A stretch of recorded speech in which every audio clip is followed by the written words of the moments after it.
বন্ধুরা ভাবুন তো, পৃথিবীতে যদি এমন একজন মানুষ জন্ম নেয় যার শরীরে কোনো মধ্যাকর্ষণ বলই কাজ করে না, এমনই একজন সাধারণ মায়ের কোলে জন্ম নিলেও সে ছিল একেবারেই অসাধারণ। শিশুটি না হাঁটতে পারত, না মাটিতে দাঁড়াতে পারত, কারণ সে সবসময় হাওয়ায় ভেসে বেড়াতো। এদিকে তার মা আর দাদি সবার চোখের আড়ালে লুকিয়ে তাকে বড় করে তোলে, কারণ যদি বাইরের দুনিয়া জানতে পারে তবে তাকে নিয়ে শুরু হতে পারে এক ভয়ঙ্কর এক্সপেরিমেন্ট। তো বন্ধুরা, সেই উড়ন্ত মানুষটির সঙ্গে শেষ পর্যন্ত কি হয়েছিল এটা আমরা জানবো আজকের গল্পে। তো এমন একটি চমৎকার fantasy comedy movie the man without gravity explain করতে যাচ্ছি। আশা করি সিনেমাটি আপনাদের ভালো লাগবে, আর নতুন হয়ে থাকলে একটি লাইক দিয়ে চ্যানেলটি সাবস্ক্রাইব করে রাখুন। তো কথা না বাড়িয়ে চলুন শুরু করা যাক। গল্পের শুরুতেই আমরা নাটালিয়া নামের একজন প্রেগনেন্ট মহিলাকে দেখতে পাই, আর এদিকে তার ডেলিভারির সময় হয়ে আসে। নাটালিয়ার মা আলিনাও তখন সেখানে উপস্থিত ছিল। এদিকে নাটালিয়ার শরীর খারাপ হতে দেখে তার মা তৎক্ষণাৎ তাকে একটি হাসপাতালে নিয়ে যায়। এদিকে রাত বেশি হয়ে যাওয়ার কারণে হসপিটালটিতে কোনো ডাক্তারই ছিল না, তবে একজন নার্স তখন তাকে চিকিৎসা দেয়। দেখা যায় নাটালিয়া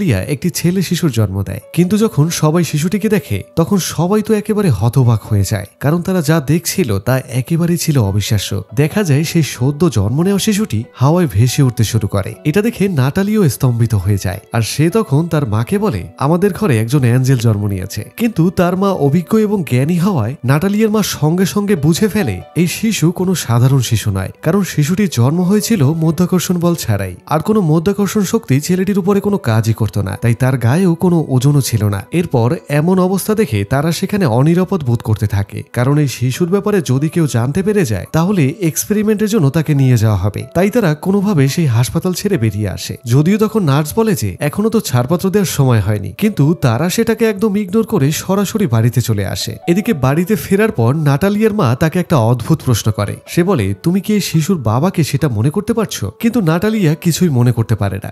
বুঝলেন তো ভাই, এ মেয়ে কেমন ছিল? তখন তার মা বলে, এই শিশু কোনো সাধারণ শিশু নয়, আমাদের যে করেই হোক এটা গোপন রাখতে হবে, আর যদি কেউ জানতে পেরে যায় তাহলে আমরা অনেক বড় বিপদে পড়ে যেতে পারি। তারপর তারা শিশুটির নাম রাখে অস্কার, এবং অস্কার বাস্তবিক ছিল এক অসাধারণ শিশু, কারণ তাকে লালন পালন করা একদমই সহজ ছিল না। যখন তাকে একা ছেড়ে দেওয়া হতো সে দীর্ঘ সময় ধরে সিলিং এর সঙ্গে আটকে থাকতো। এজন্য তার দাদি তখন তার জন্য বিভিন্ন ধরনের স্ট্র্যাপ তৈরি করে তাকে মাটিতে আটকে রাখার ব্যবস্থা করত। এমনকি তারা সিলিংটাও নরম তুলোর মতন করে, মানে একদম বিছানার মতন করে সাজিয়ে ফেলেছিল, যাতে এই ছোট্ট উড়ন্ত শিশু অস্কার কোনোভাবে আঘাত না পায়। আর তারা এ নিয়ে সবসময় ভয় পেত যে যদি শিশুটি বাইরে একা ছেড়ে দেওয়া হয় তাহলে হয়তো সে মহাশূন্যে হারিয়ে যেতে পারে। তাই তারা অস্কারকে নিয়ে ভীষণ সতর্ক ছিল। এভাবেই তার মা ও দাদি দুজন মিলে তাকে অনেক যত্ন করত। এভাবে অনেকটা সময় পেরিয়ে যেতে থাকে, আর অস্কারও ধীরে ধীরে বড় হতে থাকে। কিন্তু সে সারাক্ষণই বাড়ির মধ্যেই থাকতো। তার দাদি কখনোই তাকে বাইরে যেতে দিত না। সে বাড়িতে বসেই সারাদিন সুপারম্যানের কার্টুন দেখত এবং নিজেকেও সুপারম্যান বলে মনে করত। এরপর অস্কার তার মা নাটালিয়ার কাছে বারবার জানতে চায়, তোমরা আমাকে বাইরে যেতে দাও না কেন? কিন্তু তারা তার প্রশ্নগুলো একেবারেই ইগনোর করত।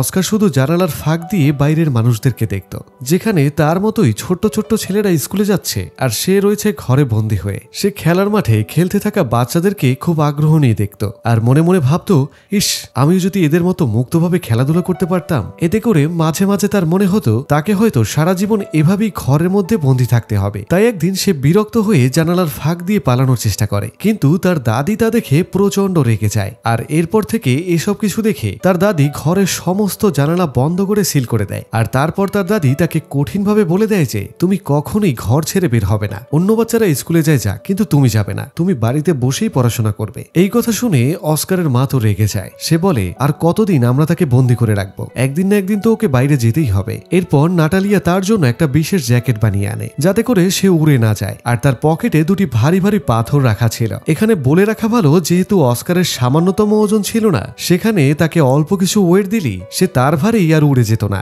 এভাবে বিভিন্ন কলা কৌশলের মাধ্যমে অস্কারের মা তাকে বাইরে নিয়ে যেত, আর তাকে ভালো করে বোঝাতে থাকে যে সে যেন তার এই উড়ে যাওয়ার কথা কাউকে না বলে, এমনকি যেন সে সুপারম্যানকেও না বলে। আর যদি বলে তার ক্ষমতা, তাহলে চিরজীবনের জন্য চলে যাবে। এসব কিছু বলে তার মা তাকে অনেক সতর্ক করে দেয়। একদিন অস্কার তার মায়ের সঙ্গে করে বাজারে কিছু জিনিস কিনতে যায়, আর সেই সময় তার একটি মেয়ের সঙ্গে ধাক্কা লেগে যায়। মেয়েটির নাম ছিল অগাথা, আর সেই ধাক্কাতেই তার জিনিসপত্র নিচে পড়ে যায়। এদিকে পিচ্চি মেয়ে অগাথা অস্কারের উপরে চিৎকার করে ওঠে, আর তার হাতে দুইটা পানির বোতল ধরিয়ে দিয়ে বলে, এটাই তোমার শাস্তি যে এই বোতলগুলোকে আমার বাড়িতে পৌঁছে দাও। অস্কার তো প্রথমে না করে দেয়, কিন্তু অগাথার জোরাজোরিতে শেষ পর্যন্ত সে রাজি হয়ে যায়, আর সে তার মাকে কিছু না বলেই তার সঙ্গে রওনা হয়ে যায়। এখন অস্কারের হাতে দুইটা ভারী বোতল ছিল, আর তার পকেট ভর্তি পাথর, যার ফলে সে নিজেকে অনেকটা ভারী অনুভব করতে থাকে। তাই সে এক পর্যায়ে নিজের পকেট থেকে 2টা পাথর ফেলে দেয়। এদিকে এই অল্প সময়ের মধ্যেই অগাথার সাথে তার একটা ভালো বন্ধুত্ব হয়ে যায়। আর তারা যখন অগাথার বাড়িতে পৌঁছায় তখন অগাথা পানির বোতলগুলো চাইলে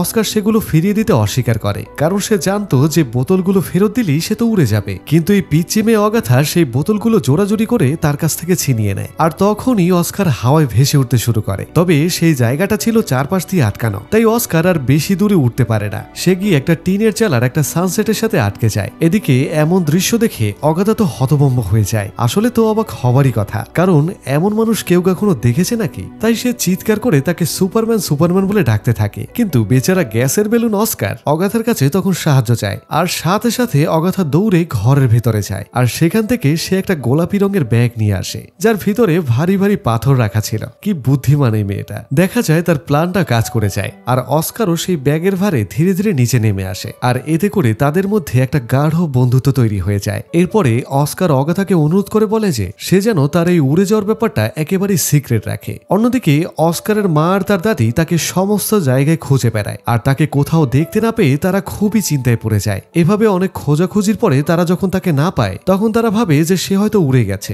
এদিকে খুঁজতে খুঁজতে তার মা এক পর্যায়ে মাটিতে পড়ে থাকা সেই পাথরগুলো খুঁজে পায়, যেগুলো সে অস্কারের পকেটের মধ্যে রেখেছিল। এরপর দেখা যায় অগাথার সেই ব্যাগ নিয়ে অস্কার বাড়িতে ফিরে আসে। আর তার মাকে সে অগাথার কথা বলে। এরপর তার মা তাকে জিজ্ঞেস করে, তুমি কি তোমার সিক্রেটটা ওকে বলে দিয়েছ?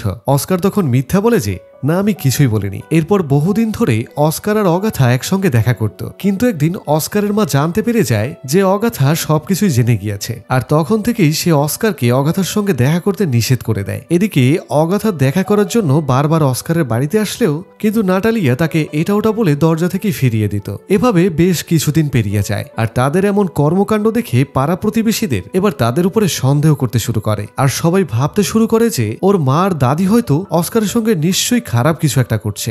এরপর তারা এটা পুলিশকে রিপোর্ট করে দেয়। দেখা যায় পুলিশ এসে তাদের ঘরে উপস্থিত। আর তারা কড়াভাবে হুঁশিয়ারি দেয় যে অস্কারকে তারা এভাবে বন্দি করে রাখতে পারবে না, তাকে স্কুলে পাঠাতেই হবে। তাই তাদের হাতে করার মতো কিছুই থাকে না। শেষ পর্যন্ত বাধ্য হয়েই অস্কারকে স্কুলে পাঠাতে হয়। তার মা স্কুলে ওর সঙ্গেই যেত। এদিকে তারা মোটামুটি নিশ্চিত হয়ে গিয়েছিল যে অস্কার আর কোনোদিন সাধারণ মানুষের মতো জীবনযাপন করতে পারবে না। তারা যখনই অস্কারকে স্কুলে নিয়ে যেত তখন তাদের চোখ কষ্টে ভিজে উঠত। আসলে তার মা সবকিছুই বুঝতে পারত। আর সবার মধ্যে তার ছেলেকে এমন অন্যরকম ভাবে দেখে সে এটা কোনোভাবেই সহ্য করতে পারছিল না। তাই সে সিদ্ধান্ত নেয় যে এই বাড়ি ছেড়েই তারা চলে যাবে। এরপর তারা পুরনো বাড়ি ফেলে রেখে শহর থেকে দূরে একটা নির্জন এলাকায় গিয়ে বসবাস করতে শুরু করে। জায়গাটা ছিল একেবারে নির্জন, পাহাড় আর বরফে ঘেরা। এভাবে অনেক বছর পেরিয়ে যায়। এদিকে অস্কারও আগের থেকে অনেক বড় হয়ে গেছে। এখন তার মা অনেকটা বয়স্ক হয়ে গেছে। আর জানা যায় তার দাদি আর এখন বেঁচে নেই। কিন্তু অস্কারের কাছে আজও সেই গোলাপি ব্যাগটা আছে, যেটা সেই ছোট্ট মেয়ে অগাথা তাকে দিয়েছিল। সে কোনোদিনও সেই ব্যাগটাকে নিজের কাছ থেকে আলাদা করেনি। এমনকি রাতে ঘুমানোর সময়ও সে ব্যাগটা বুকে জড়িয়েই ঘুমতো। এদিকে তার জীবনযাত্রা এখনো ছিল সেই আগের মতোই একটা বন্দি জীবন। এখনো সে সবসময় ঘরের মধ্যেই বসে থাকতো। আর তার জীবন কেটে যাচ্ছিল পৃথিবী থেকে আর পৃথিবীর মানুষ থেকে একটা গোপনীয়তার ছায়ায়। কিন্তু অস্কার আর তার মা একে অপরের খুব যত্ন নিত আর একে অপরকে খুব ভালোবাসত। এদিকে অস্কার তার এমন জীবন নিয়ে একঘেয়েমিতে ভুগছিল। আর এই গোপন সত্য লুকিয়ে রাখতে রাখতে এক পর্যায়ে সে হতাশ হয়ে যায়। তখন সে মনে মনে ভাবতে থাকে যে যদি পৃথিবীর মানুষ তার ব্যাপারে জানতে পারে তাহলে আমি আমার আইডল সুপারম্যানের মতো রাতারাতি বিখ্যাত হয়ে যাব। আর সবাই আমাকে চিনবে, আমাকে নিয়ে বই লিখবে, নিউজ করবে, আরো কত কি। কিন্তু তার মা এসব একেবারেই চাইতো না। তার মা তাকে বোঝায় যে এটা কখনোই ঘটবে না, কারণ তিনি মনে করতেন যে যদি এই গোপন কথা পৃথিবী জানতে পেরে যায় তাহলে সে হয়তো তার ছেলেকে হারিয়ে ফেলবে। এদিকে মায়ের কথা ভেবে অস্কার সবসময় এভাবে ধৈর্য ধরে থাকতো। কিন্তু সে একদিন কাউকে কিছু না বলে হঠাৎ বাড়ি থেকে বেরিয়ে যায়। সে চলে আসে একটা ম্যাজিক শো দেখতে। সেখানে সে প্রথমবারের মতো তার হাওয়ায় উড়ে বেড়ানোর এই ট্যালেন্টটা দেখাবে বলে সিদ্ধান্ত নেয়। আসলে সেই শোয়েও মানুষের লুকানো ট্যালেন্ট দেখানো হতো। এদিকে অস্কারের এমন অসাধারণ ক্ষমতা দেখে সবাই তো অবাক হয়ে যায় এবং রাতারাতি অস্কার একেবারে বিখ্যাত হয়ে যায়। দেখা যায় অস্কারের মাও সেই টিভি শোটি দেখছিল, কিন্তু এখন আর তার এই ব্যাপারে কিছুই করার ছিল না। এখন অনেক মানুষ তাকে টিভিতে দেখে আর ধীরে ধীরে অস্কার হয়ে ওঠে সবার পরিচিত মুখ। এর পরের দিন সে ডেভিড নামের একটা লোকের সঙ্গে দেখা করে, যে ছিল একজন কন্টেন্ট এজেন্ট। মানে সে বিভিন্ন শোয়ের আয়োজন করত এবং বিভিন্ন জায়গা থেকে ট্যালেন্ট লোকেদের কালেক্ট করে নিয়ে যেত। এদিকে ডেভিড তাকে প্রমিস করে যে সে অস্কারকে আরো জনপ্রিয়, আরো সেলিব্রিটি বানিয়ে দিতে পারবে। সে বলে, আমি তোমার প্রোগ্রামে এমন এমন মানুষদের আনবো যে যাদের দেখলি ভিড় জমে যাবে, আর তোমার খ্যাতি একেবারে নিশ্চিত চূড়ায় পৌঁছে যাবে, আর তুমি হয়ে যাবে বড় সেলিব্রিটি। এরপর সে অস্কারকে থাকার জন্য একটা বিশাল বাড়িও দেয় আর তাকে দিয়ে একটা কন্ট্রাক্টও সই করিয়ে নেয়। আসলে অস্কারও খ্যাতি অর্জনের স্বপ্ন দেখত। সে মনে মনে একজন সুপারম্যান হতে চাইতো, আর সে চাইতো পৃথিবীর মানুষ তাকে জানো। এরপর সে একটা বড় শোতে অংশ নেয় এবং সেখানে নিজের স্পেশাল ক্ষমতা লোকেদেরকে দেখায়, আর খুব অল্প সময়ই অস্কার হয়ে ওঠে একজন বিখ্যাত সেলিব্রিটি। আর তখন থেকেই তার নাম হয়ে ওঠে দ্য ম্যান উইদাউট গ্র্যাভিটি, মানে যার কোনো মধ্যাকর্ষণ বল ছিল না। এদিকে যারা তাকে নিয়ে কাজ করত তারা এতে প্রচুর অর্থ উপার্জন করছিল। কিন্তু একদিন অস্কার অনুভব করে যে তার ছোটবেলায় যে স্বপ্ন ছিল সুপারহিরো হওয়ার, আসলে সে কখনোই কোনো সুপারহিরো নয়। সে এখন শুধু একটা পুতুল হয়ে গেছে যাকে কেবল মানুষ তাদের বিনোদনের জন্য ব্যবহার করে চলেছে। তাকে কখনো ডাকা হচ্ছে একটা ম্যাজিক শোতে, আবার কখনো মিডিয়ার ইভেন্টে। মানে সোজা কথা, এই লাইফটাও তার ভালো লাগছিল না। এভাবে অনেকটা সময় পেরিয়ে যেতে থাকে, আর এসব ব্যাপারে সেও অনেকটা বিরক্ত হতে থাকে। যদিও তার উপরে অনেকটাই বই লেখা হচ্ছে, অনেক ম্যাগাজিন ছাপা হচ্ছে, এমনকি ডকুমেন্টারি তৈরি হচ্ছে, কিন্তু সেই ডকুমেন্টারিগুলোতে তার মার দাদির সম্পর্কে খুব বাজে বাজে কথা তুলে ধরা হচ্ছে। আসলে মিডিয়ার দাবি ছিল যে তার মা আর দাদি মিলে তাকে কিভাবে মানুষ থেকে আটকে রেখেছিল, এসব নিয়ে এমন বিভিন্ন ভুলভাল কথাবার্তা ছাপা হচ্ছিল। কিন্তু এটা অস্কারের একদমই পছন্দ হচ্ছিল না, কারণ তারা যা করেছেন তা তো তার ভালোর জন্যই করেছেন। এরপর আসে একটা ফাইনাল শো এর দিন, যেখানে তাকে একজন অ্যাঞ্জেলের পোশাক পরানো হয়, কিন্তু তার এটা একদমই ভালো লাগে না। সে বলে, আমি তো কোনো ফেরেশতা না। এরপর সে রেগে গিয়ে শো এর দর্শকদের সামনে আজে বাজে কথা বলতে শুরু করে দেয়। এরপর সে তার মাকে গিয়ে জানায়, আমি এসব কিছু ছেড়ে দেওয়ার সিদ্ধান্ত নিয়েছি, এবং এসব কথা সে তার এজেন্টকেও জানিয়ে দেয়। সে সোজাসুজি বলে দেয় যে আমি আর বিখ্যাত হতে চাই না, এমনকি এও বলে দেয় যে আমি আর কাজই করব না। কিন্তু এজেন্ট তাকে বিভিন্নভাবে বোঝাতে চায় আর বলে যে তুমি এভাবে কাজ ছেড়ে দিতে পারো না, তোমার সামনে ব্রাইট ফিউচার। কিন্তু অস্কার এসব কিছুতে একেবারে অতিষ্ঠ হয়ে উঠেছিল। আসলে ছোটবেলা থেকে সে যে সুপারহিরো হতে চেয়েছিল, কিন্তু এই জীবনটা তার সাথে কোনো মিলই ছিল না। সে ডেভিডকে বলে দেয়, সে বলে মানুষকে বলে দাও দ্য ম্যান উইদাউট গ্র্যাভিটি মারা গেছে, বা হয়তো উড়ে চলে গেছে আকাশে। এমনকি সে তার মাকেও বিদায় জানায়, কারণ শেষে এখন সে সম্পূর্ণ আলাদাভাবে বাঁচতে চায়। এদিকে দ্য ম্যান উইদাউট গ্র্যাভিটির মৃত্যুর সংবাদ চারদিকে খুব দ্রুত ছড়িয়ে পড়ে। অনেক মানুষ এ নিয়ে বিভিন্ন রকমের কথা বলতে থাকে। এদিকে অস্কারের মাও একাই থাকছিল, আর দেখা যায় এরপর থেকে অনেক সাংবাদিক তার বাড়িতে বারবার আসতে থাকে, এই আশায় যে অস্কারের সম্পর্কে কিছু একটা জানা যায় কিনা। কিন্তু অস্কারের মা কখনোই তাদেরকে কিছুই বলতো না। এভাবেই অনেক বছর পার হয়ে যায়। এক পর্যায়ে অস্কারের মাও মারা যায়, কিন্তু অস্কার তখনও বেঁচে ছিল। সে তার জীবন একদম ভিন্নভাবে কাটাচ্ছিল। দেখা যায় তার লম্বা লম্বা দাড়ি হয়ে গিয়েছিল, আর সে সবসময় হুইল চেয়ারই বসে থাকতো, যাতে তার এই সিক্রেট বিষয়টি পুরো দুনিয়া থেকে লুকিয়ে রাখতে পারে। এমনকি সে তার নিজের পরিচয় পর্যন্ত পাল্টে ফেলেছিল। জানা যায় এখন সে একটা হোটেলের রিসিপশনিস্ট হিসেবে কাজ করত, যেখানে সবাই তাকে ভালোবাসত। একদিন হঠাৎ করেই তার পুরনো বন্ধু সেই অগাথার সঙ্গে দেখা হয়ে যায়। অগাথা তাকে দেখেই চিনে ফেলে, কারণ তার হাতে তখনও সেই গোলাপি ব্যাগটা ছিল, যা ছোটবেলায় অগাথা তাকে দিয়েছিল। জানা যায় অস্কার এখনো বিয়ে করেনি, আর তারা এতদিন পরে একে অপরকে দেখে প্রচন্ড খুশি হয়ে যায়। কিন্তু অগাথা তার জীবন নিয়ে একেবারেই সন্তুষ্ট ছিল না। সে অনেকটাই পরিবর্তন হয়ে গিয়েছিল, কারণ তার জীবনের একমাত্র উদ্দেশ্য ছিল এখন টাকা উপার্জন করা। তাই তার মধ্যে বিবেক আর মানুষত্ব বলতে কিছুই আর অবশিষ্ট ছিল না। সে অনেক ছেলেদের সঙ্গে মেলামেশা করত, আর নিজেকে বিক্রি করে দিত টাকার বিনিময়ে। সে সবসময় সেই হোটেলেই আসতো যেখানে অস্কার কাজ করে, আর এসব দেখে অস্কার মনে মনে খুবই কষ্ট পেত।